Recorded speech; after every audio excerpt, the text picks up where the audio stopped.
How's everybody doing? You're doing better than I am, huh? Yeah.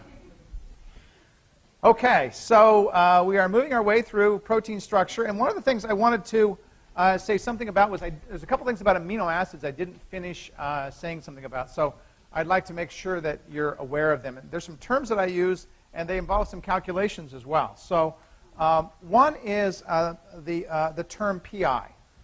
You probably have seen it on some of the problem sets, and I haven't explained that to you. So I want to say a little bit about what that is. So PI is a pH.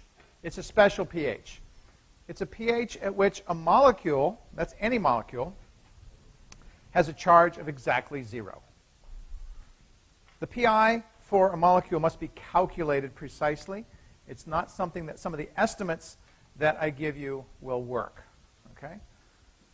Now, one of the estimates that I've given in the notes, I haven't talked about it specifically in class, but I'll mention it here also, is there's an estimate you can make for a charge of a molecule based on its pH and its pKa.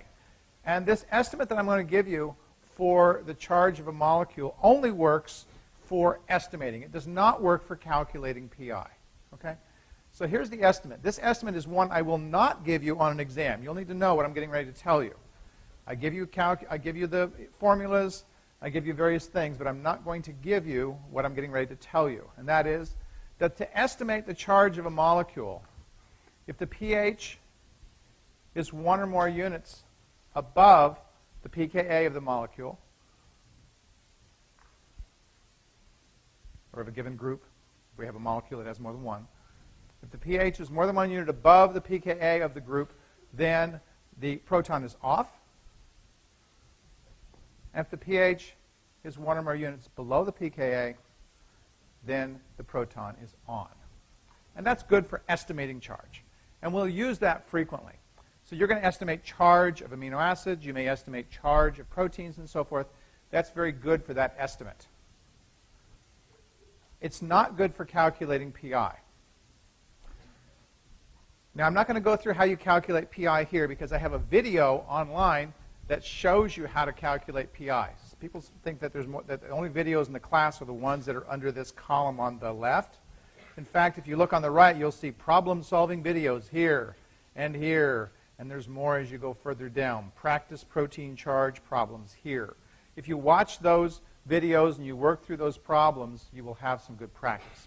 So how do you calculate the PI? The PI is calculated as the average of the two pKa values around where the molecule has a charge of approximately 0. Okay? So when you look at a titration plot, you'll see a place where a molecule has a charge of approximately 0. It's the average of the two pKa values around that. That means that you can't just add up the pKa's and average them. You've got to do a plot and figure out where that approximate 0 point is and then average the two pKa values on either side of that. If you watch the video, it should help you. And if you have questions after that, then of course come see me. All right. So PI is a very important thing because it's the place where a molecule has a charge of exactly 0. And we'll see later that there's some times when it's useful for us to know when a molecule, a protein, amino acid, or whatever, has a charge of approximately 0. We'll see when that occurs. Okay, another term I haven't used that I've mentioned also, I think, in my highlights, but I'll bring it up here, is the term Witter Ion. Z-W-I-T-T-E-R-I-O-N.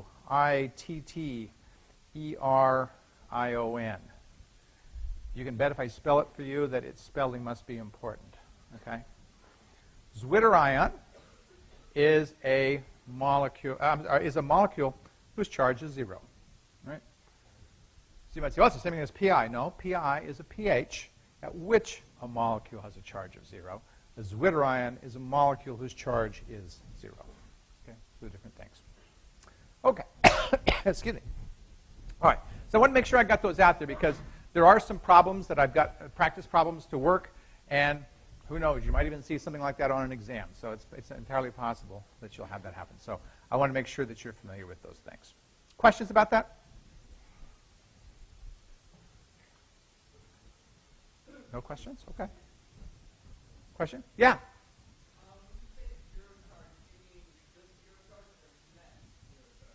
Same thing. question was, do I mean zero charge or net zero charge? And the answer is same thing. A molecule has a zero charge if its net charge is 0. Yep. Okay. All right. Well, let's see. So last time I got to the point of talking about Ramachandran plots, and I don't want to make too big of a deal out of Ramachandran plots, all right? Because students go, oh my God, what do I have to know about this, et cetera, et cetera. Well, what you have to know about Ramachandran plots is, first of all, they're theoretical plots that tell us something about the structure that a protein can have. Okay? It tells us something about the structure. All right? So this was the Ramachandran plot that I showed you last time, and I noted that there was an awful lot of space on a Ramachandran plot where structures are not stable. Okay? Now, I'll remind you that a Ramachandran plot has a plot of phi and psi, and there's 360 degrees for each one, from plus 180 to minus 180, from minus 180 to plus 180. These are rotational angles of the two bonds around the alpha carbon. I don't care if you memorize which one is which. That's not an important thing. But what is important is the fact that there's only certain rotations around those bonds that give rise to stable protein structures. Anything that's colored up here is relatively stable. The darker it is, the stabler it is. All right? And the whites are basically regions of rotation around those bonds that are not stable. Okay? Now we're going to see in just a little bit that some of those rotations correspond to very specific structures that are commonly found inside of proteins. Commonly found inside of proteins.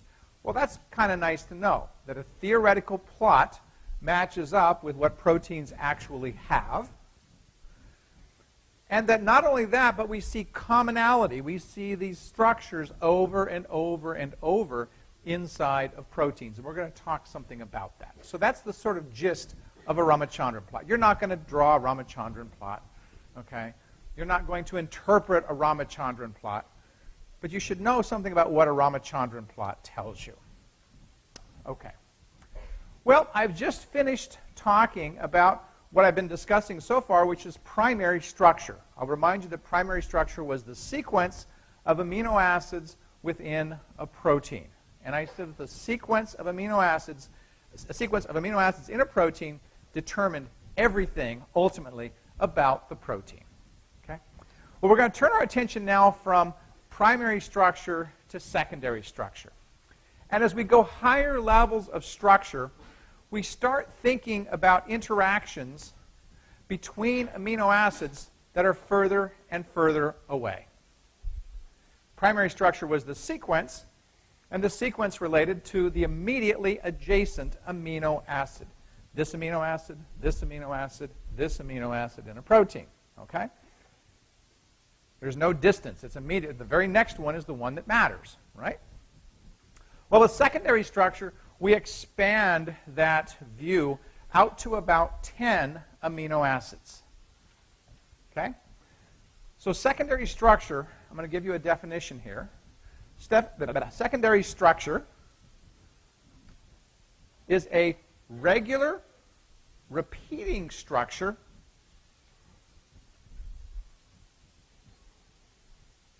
that arises between amino acids less than 10 apart. Less than 10 amino acids apart. It's a regular, repeating structure that arises as a result of interactions between amino acids that are 10 or fewer apart. Now, that's a definition, all right? In reality, what does secondary structure mean? All right? Well, for our purposes, we're going to talk about two primary types of secondary structure, and we're going to see that they line up with that Ramachandran plot pretty well. The two primary types are known as alpha helices and beta strands. And these were the structures that Linus Pauling discovered and received the Nobel Prize for. It was his first Nobel Prize. The structure of a protein. Okay? Well, here are 4 depictions of an alpha helix. An alpha helix, as its name suggests, is a helix. And you see 4 different ways of portraying that helix that protein chemists frequently draw. This one I kind of like. This is called a ribbon structure. It's sort of a combination ribbon and atom structure. If it didn't have those atoms on there, we would just call it a ribbon structure. But ribbon structures are really good for giving us the shape that a structure would have. If we wanted to be precise, we would actually look at the second structure here, and this is the depiction of what that short section of peptide would look like if we looked only at the atoms. It's a little harder to look at, but it also has an advantage that in this structure we can see some of the forces that are stabilizing this alpha helix. The forces that stabilize an alpha helix are hydrogen bonds. Hydrogen bonds stabilize an alpha helix, and you can see them in this structure here as little green dashes. These little green dashes arise between amino acids that are about 4 to 7 amino acids away. That's less than 10. Notice that the definition I gave you said it's a regular repeating structure. What does that mean? Well, a coil is a regular repeating structure. That's what this alpha helix has. That's what this is trying to portray. What else can we say about an alpha helix? Well, what we can say also shows up nicely in both C and D. If we look at those green dots that are on there, on each of these, the greens correspond to the R groups. Now, if we look at this, we see in an alpha helical structure that the R groups are pointed outwards from the helix. That's nice. Some of you have asked me individually, and I think somebody asked in class also, do some amino acid side chains affect the structure of the protein? The answer is yes, they do. We try to put 2 bulky side chains next to each other that it may very well disrupt and prevent an alpha helix from forming. Now, we can actually use computer programs to analyze an amino acid sequence and predict with a reasonable amount of certainty if a given segment of a protein is present in an alpha helix. A computer program can do that using the knowledge that we have of the R groups and so forth. Okay? So that's something that a computer can do for us quite readily. This shows some of the interactions between the hydrogens and oxygens and hydrogens within an alpha helix. And when we twist these around in 3-dimensional space, something that looks like it's far away in primary sequence actually ends up being pretty close to each other in secondary structure. Okay? So this and this are fairly close when the alpha helix forms. Okay. If we look at the Ramachandran plot, we see, there are 2 places on the Ramachandran plot where the helices can form. One is a right-handed helix, which is very common, and the other is a left-handed helix, which is very rare. But they appear right square in the middle of predicted regions of stability by Ramachandran.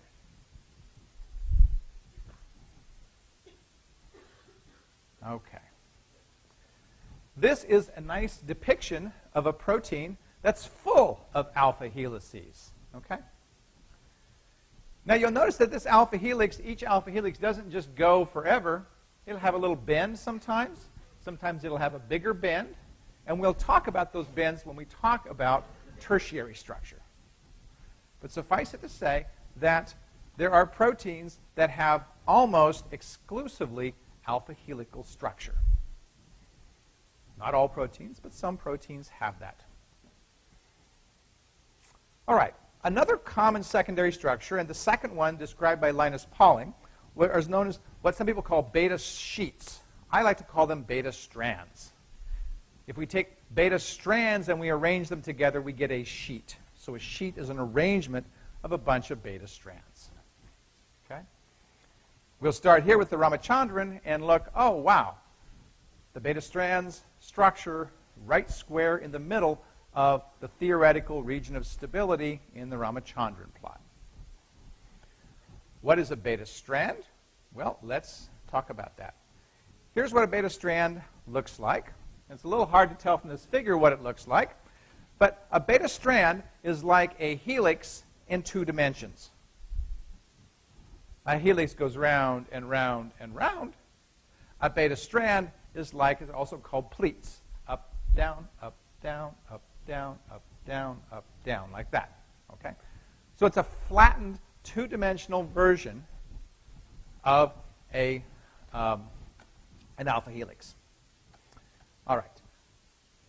This depicts that up, down pretty well.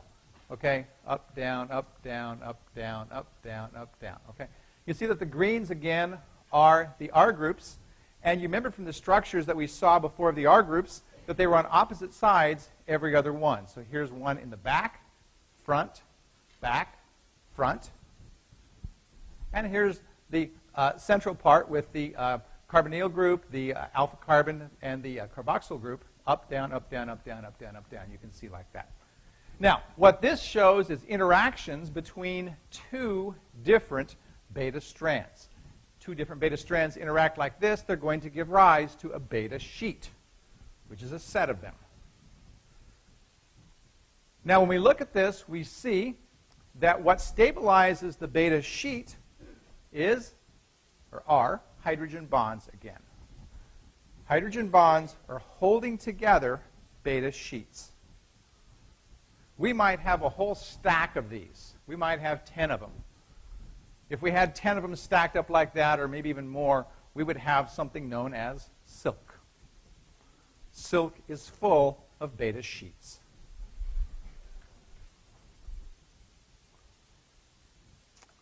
Okay. Parallel versus anti-parallel simply refers to whether the carboxyl and the amine are like this, or if the carboxyl and the amine ends are like this. These are parallel, these are anti-parallel. If this is carboxyl end, this is amino end, this is carboxyl end, this is amino end, anti-parallel, parallel. That's all it means. Okay. The overall structure, it doesn't matter if they're parallel or anti-parallel. Here is an enzyme that has a structure that has beta sheets arranged rather nicely into what we call a barrel. Okay? You can see that this barrel and the blue parts are the strands that are all oriented with respect to each other. They create a barrel, and this barrel on the inside is fairly protected from water. Barrels like this we occasionally see when enzymes need to have water or protection from water for something, or they need to have a reaction contained within a certain space, and barrels work very well for those things. Okay. Now, we've talked about, I showed you the alpha helix, and I said, well, alpha helix will go for a ways, and then we see a bend, or we see something else that sort of interrupts that. So I want to say a little bit about things that interrupt structures, specifically things that interrupt secondary structures. All right?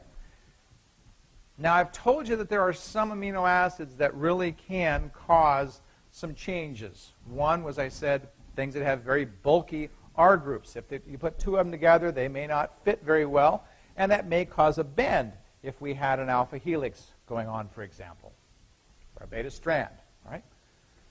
Other things that I've said can disrupt protein structure is proline, because proline, you may remember, was the amino acid that had the R group that came back around and attached to the alpha amino group. And I said it was less flexible.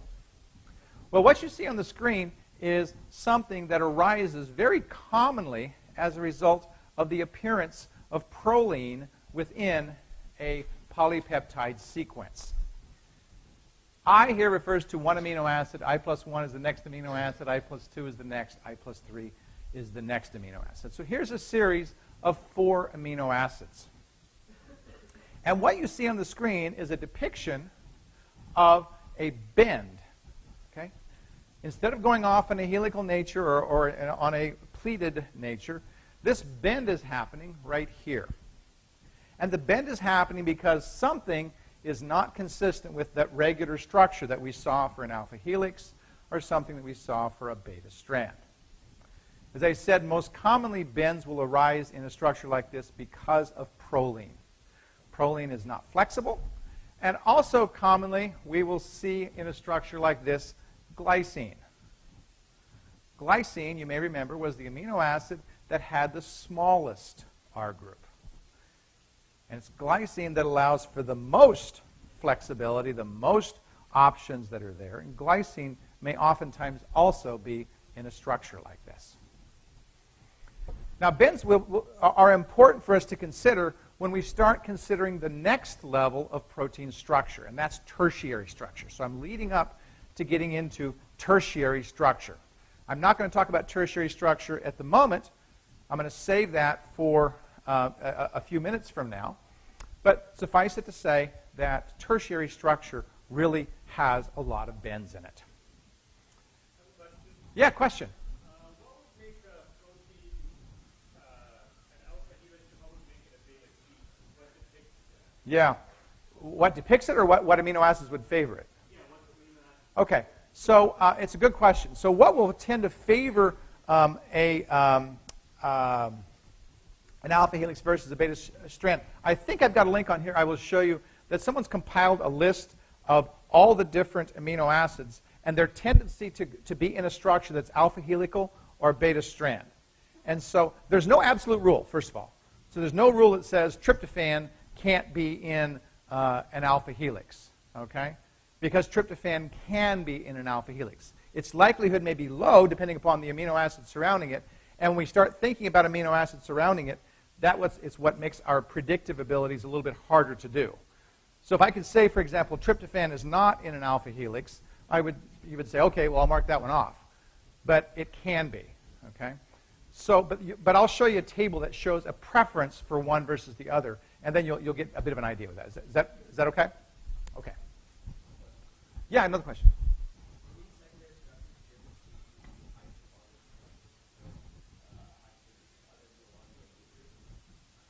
Do you ever see a hydrogen bonding occurring with something other than something in the amine group? Let me think about that for a second.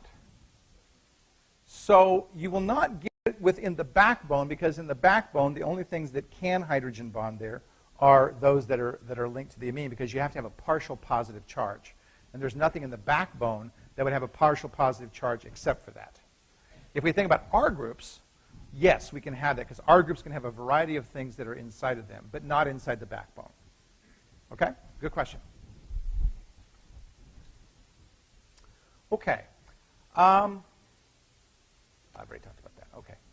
All right. Now, I didn't want to talk about tertiary structure yet because I wanted to talk about a special class of proteins that are interesting because they only have primary and secondary structure. Most proteins have at least primary, secondary, and tertiary. Some will have quaternary, some won't, we'll see. Most proteins have primary, secondary, tertiary, but there's a group that has almost exclusively primary and secondary and very, very little, if any, tertiary. This group of proteins that has only primary and secondary structure, known as fibrous proteins. And as their name would suggest, they're fibers. So we could imagine something that has an alpha helix and it just keeps going and going and going and going and going and going and going and going, and your hair would be a really good example.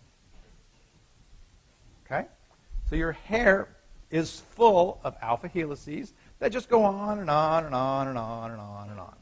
Now, an individual hair is comprised of course, many individual alpha helices all meshed up and intertwined and so on and so forth, so it's a little complicated. But the important point is that they don't fold. They don't have much in the way of tertiary structure. If you have curly hair, you may have some slight bends that happen as a result of some disulfide bonds that happen that cause some bending to happen within that overall bigger structure. All right? So people who go, and people used to go do this and get permanents and things like that to get their hair styled and curled and so on and so forth, would come out of the hairdresser smelling like stinky because the hairdresser had to break those disulfide bonds. Those are sulfur bonds. They had to use sulfur compounds to do that, and that's why your hair stinks after a permanent. Those bonds aren't permanent, though, as you discover if you have one of those, so they will come apart, and they will go back to its original shape. So even though you get your hair curled, it doesn't stay curled forever. If you have curly hair, your hair has already assumed those structures in its most native form, and it's hard to change that. But again, that's what a permanent does. Okay, now let's excuse me. Let's look at some of these arrangements. So these are coils of coils. Here's an alpha helix, and here's an alpha helix coil with another one. We can imagine that hair might have many of these guys, many of these bundles that come together to ultimately make a hair that we can see. Okay. I'll talk about that another time. Let's talk about, oh, don't do that to me. Okay. One of the most interesting of the fibrous proteins is the most abundant protein in your body. Okay? One of the most interesting of the fibrous proteins is the most abundant protein in your body. And the most abundant protein in your body is known as collagen. Collagen is a very odd fibrous protein. I'll tell you why in a second. But it is a fibrous protein. It has very, very little tertiary structure. And it, too, is a coil of coils. It's three coils coiled together. Okay? So that was actually, here it is. That's one depiction of it. We see three coils coiled together. We see one strand in blue, one strand in red, and one strand in yellow. Okay? Collagen is the glue that holds us together. It attaches cells to each other. It attaches bones to muscle and a variety of things. Okay? So collagen is really an important glue for us. And that's why we have so much of it. Very, very important for us to have that glue that holds us together. Okay? Now, I'm going to tell you something that's kind of cool and has medical implications about collagen. All right? Collagen, you saw, was in fact a, got the wrong one again, was a coiled structure. And we could imagine that we might have one coiled structure now that bundles with another coiled structure, and we get, sort of super order of these coiled structures. It turns out that there is a reaction that occurs to modify some of the amino acids in collagen. We haven't talked about modifying amino acids. It's appropriate now we talk about that. Some amino acids in proteins get modified after they're put into a protein. They're modified after they get put into a protein. In collagen, the two most common are lysine and proline. After they're made into the collagen structure, they're modified by putting a hydroxyl group onto them. Modified by putting a hydroxyl group onto them. That reaction requires vitamin C. One of the reasons you have to have vitamin C in your body is so that you can make collagen that has those modified prolines and lysine residues there. I'm going to tell you why they're important in a second, but you need to understand what they are first. Okay? Now, you're probably sitting there before, as I'm saying, this, scratching your head going, but Kevin, you said that proline disrupted, I'll tell you what's disrupting right here is the collagen. Why do I keep going back to that one? If proline is so disruptive, well, what's it doing inside of this helical structure? Well, it turns out it's everywhere in this helical structure. Okay? And what's interesting about it is wherever we see a proline, we almost always see the glycine. Pro, gly, pro. This is a little bit of a clue as to what's going on. Proline being very inflexible, glycine being very flexible. Put the two together, helical structure becomes possible. Very, very possible. Okay? So this is one of the reasons it's an odd fibrous protein. Now, proline, as I said, gets modified. It gets hydroxyl groups put onto it, as does lysine. And it turns out that those hydroxyl groups are reactive towards each other. Hydroxyl of a proline on this strand over here, or this bundle over here, may react with a hydroxyl on a proline on this bundle over here, and when they do that, they split out water and make a covalent bond. Covalent bonds, we remember, are very, very strong. Why is that important? Well, I'll tell you why it's important. I see several people in here with long hair. Okay? If you braid your hair, or you've braided somebody's hair, you know that you can take and you can make beautiful braids with the hair, but if you don't tie it off at the bottom with a rubber band, what happens? It will all come out, right? Okay? Well, the equivalent of the rubber band are these covalent bonds that form between these hydroxyl groups in the individual bundles or strands that I'm describing for collagen. What these bonds give to collagen is great strength. And when we talk about holding our body together as a glue, we want great strength. We don't want to fall apart. Okay? Now, I tell you that because vitamin C, I told you, was necessary to make those hydroxyl groups. If we don't have vitamin C, if we are deficient in vitamin C, we develop a condition known as scurvy. And scurvy is not something you want to experience, because what happens is you literally fall apart. Your collagen is very weak. The rubber band at the end of your hair or at the end of your collagen isn't holding stuff together. You're in bad shape. Scurvy was discovered first among the pirates who went off on long voyages with no fruits and vegetables, etc., etc. Those silly pirates. And they went out as big, hunking, ugly, mean old pirates, and they came back a bunch of wimps. They fell apart. Okay? Vitamin C is important for that reaction. It's important for making a strong collagen. Okay. Questions about that? Yes? So vitamin C strengthens collagen because vitamin C is necessary for adding the hydroxyl groups to the lysine and proline residues, and those hydroxyl groups react between the individual strands to help hold them together and make them stronger. Just like if we made a braid, like for a rope, the braid is going to be stronger than the individual strands will be by themselves. Make sense? I'm sorry? It's not a catalyst, no. It's a necessary substrate for the reaction. Okay, good questions. All right. I did bring up a song, so I think we'll finish today with a song, and then we will talk more about this next time. Another easy song to sing is called "O Little Protein Molecule."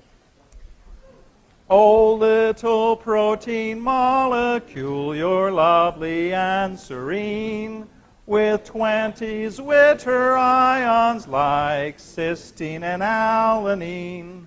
Your secondary structure has pitches and repeats, arranged in alpha helices and beta pleated sheets.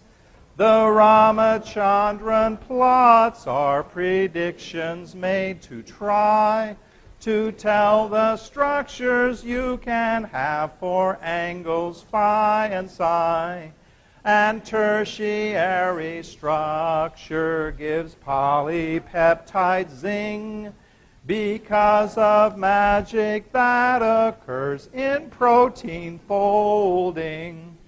A folded enzyme's active and starts to catalyze when activators bind into its allosteric sites. Some other mechanisms control the enzyme rates by regulating synthesis and placement of phosphates. And all the regulation that's found inside of cells reminds the students learning it of pathways straight from hell. So here's how to remember the phosphate strategies. They turn the GPBs to A's and GSAs to B's. We'll talk more about those later. So.